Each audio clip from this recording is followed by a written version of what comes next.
Chers amis, vous qui aimez la parole de Dieu, donc je voudrais continuer le message sur le thème « L'homme est au centre du projet de Dieu ».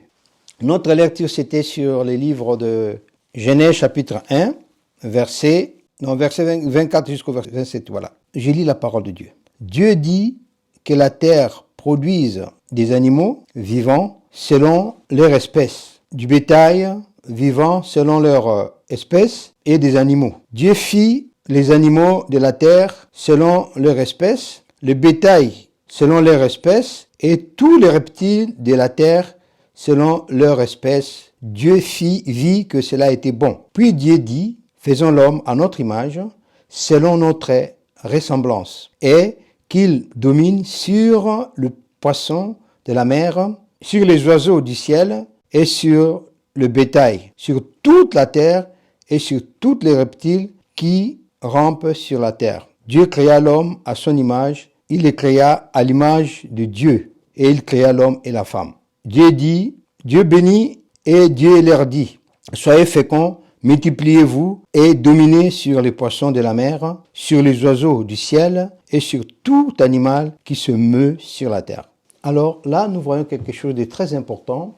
Notre message, c'est que l'homme est au centre, au cœur même du projet de Dieu. Dieu est tout-puissant, Dieu a créé toutes choses, mais Dieu voulait mettre l'homme au centre de ses projets. Tout ce que Dieu voulait faire dans la continuité des choses, Dieu a choisi de passer par l'homme. Alors, nous voyons sur ces passages, la Bible nous dit que l'homme a été créé selon l'image et la ressemblance de Dieu. En fait, l'homme qu'on parle, ce n'est pas l'homme physique. L'homme qu'on parle, ce n'est pas la matière. Mais l'homme qu'on parle, c'est l'homme esprit. Il est l'image de Dieu, il ressemble à Dieu.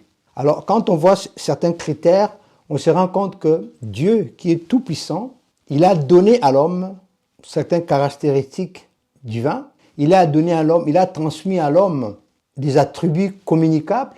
Il a donné à l'homme l'intelligence, la capacité, le potentiel, la sagesse. Donc, il a mis à l'homme une multitude de connaissances pour lui permettre de répondre aux attentes de Dieu. Donc, Dieu pouvait s'arrêter là, mais il a choisi de passer par l'homme. Il a fait de l'homme son partenaire privilégié. Donc, l'homme est l'élu privilégié de Dieu. Et pourtant, Dieu pouvait faire tout de lui-même. Mais Dieu, dans sa souveraineté, a établi l'homme, a fait de l'homme son partenaire dans l'œuvre de l'avancement du royaume. À travers cela, Dieu voulait passer par l'homme pour bâtir un royaume terrestre. C'est-à-dire l'homme créé à l'image de Dieu, établi sur terre, et l'homme est là pour véhiculer des valeurs et des principes de Dieu. L'homme est là pour manifester ce que Dieu est à travers la parole, à travers toutes ces choses que Dieu lui a montrées. Dieu l'a fait pour que l'homme puisse pouvoir manifester les choses cachées de Dieu. Dieu est esprit. Dieu, on ne le voit pas. Mais il a fait de sorte que l'homme soit d'un côté biface. D'un côté, il est invisible. D'un côté, il est visible. Le côté visible, c'est cette partie physique que nous avons tous. Et le côté invisible, c'est cette partie esprit que nous sommes tous. Dieu a constitué l'homme d'un corps, une âme et un esprit. Et les trois ne font qu'un, ne font que l'homme.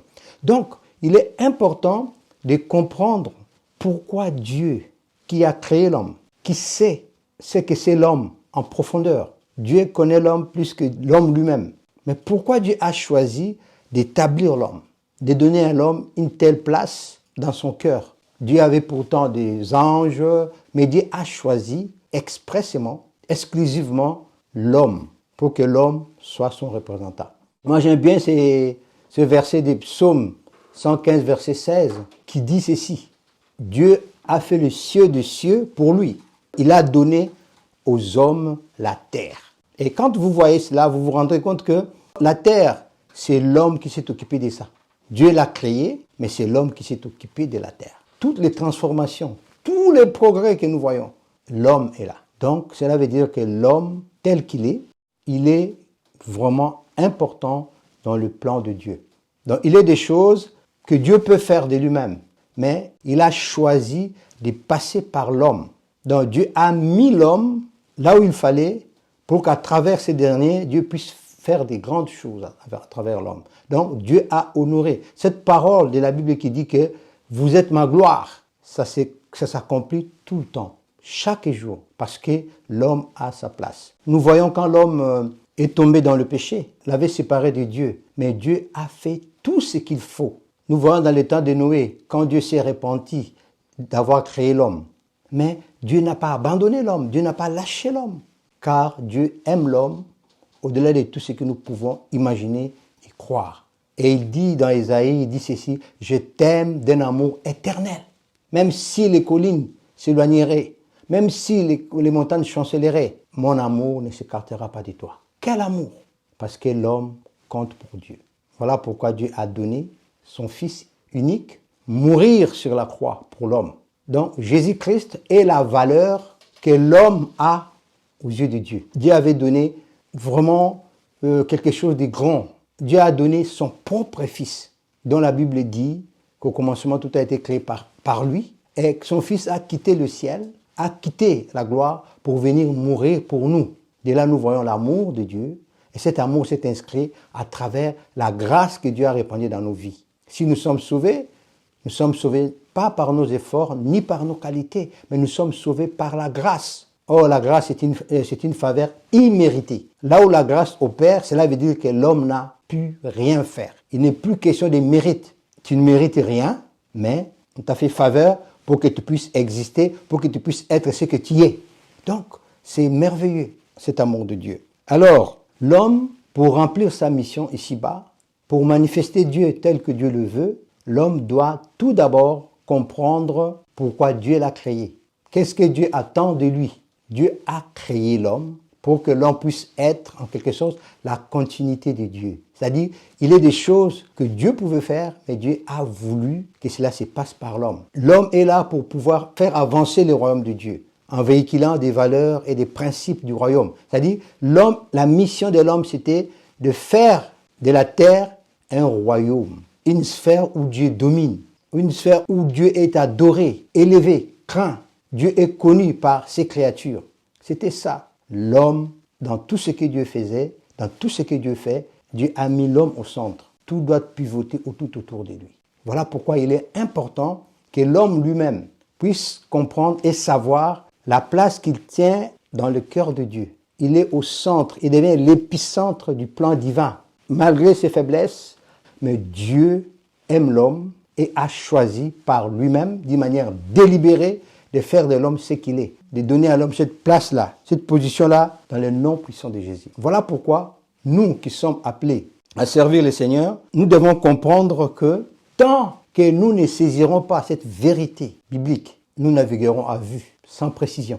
Tant que nous ne comprenons pas ces choses, tant que nous ne saisissons pas cette vérité biblique, nous ferons plein de choses en dehors de la volonté de Dieu. Nous essaierons de fournir beaucoup plus d'efforts que d'être dans la précision et dans l'exactitude. Or, Dieu veut que nous soyons toujours, constamment, dans la précision, dans la certitude, dans tout ce que Dieu nous a donné à faire.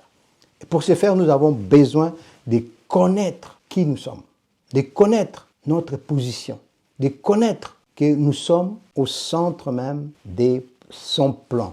Si nous ne nous comportons pas comme il faut, si nous ne savons pas ce que nous sommes censés savoir, eh bien, nous serons comme ceux qui participent à faire échouer. Or, Dieu ne nous a pas appelés, Dieu ne nous a pas créés pour que nous puissions empêcher l'avancement du royaume, mais pour que nous puissions faire avancer le royaume. Alors, je dirais ceci, dans Osée 4:6, la Bible dit « Mon peuple périt faute de connaissance ». Souvent, on s'arrête là, mais on oublie quelque chose. On ne fait pas trop attention au verset. Le même verset, le point B, qui dit ceci. « Puisque tu as négligé la connaissance, moi aussi je t'ai dépouillé de ton sacerdoce. » Le fait de ne pas faire attention, de ne pas vouloir connaître nos prérogatives en Christ, nous amène souvent à perdre notre sacerdoce. Pourquoi? Parce que quand on n'a pas la connaissance, on n'a pas la vie. Dans l'information, ce qui est important, c'est quand l'information nous aide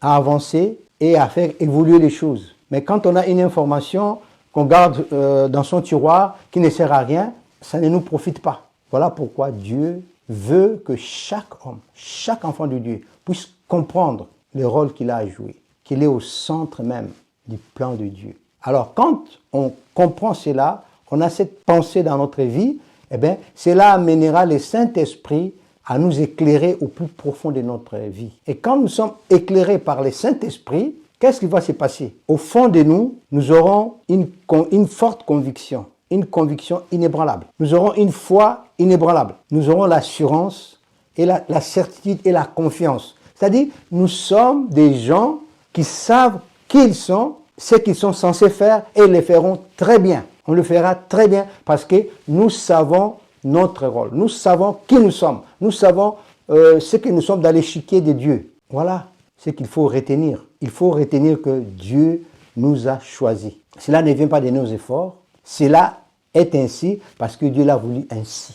Toi, l'homme, peut-être que tu te sens faible, que tu t'es dit non, je ne peux rien, mais c'est Dieu qui t'a choisi. Au fond de toi, à l'intérieur de toi, Dieu t'a déjà construit. Et la parole de Dieu est en train d'accomplir cette œuvre-là au plus profond de toi. Laisse-toi structurer par la parole de Dieu. Et la parole de Dieu suffit à elle-même. Elle a tout ce qu'il faut pour faire de toi ce que Dieu veut que tu sois. Mais il faut que tu puisses être flexible avec Dieu. Il faut laisser l'Esprit de Dieu, au travers de la parole, accomplir quelque chose d'important dans ta vie, t'amener à prendre ta place, ta position, à avancer à l'aune de la position que Dieu t'a donnée. Et c'est cette position que Dieu t'a donnée, dont tu n'as pas cherché, mais Dieu a jugé bon de te donner, qui fera que tu puisses vraiment jouer ton rôle comme il faut. Et c'est ainsi que ta vie manifestera la vie de Christ qui est en toi. C'est ainsi que l'humanité comprendra pourquoi tu es ici.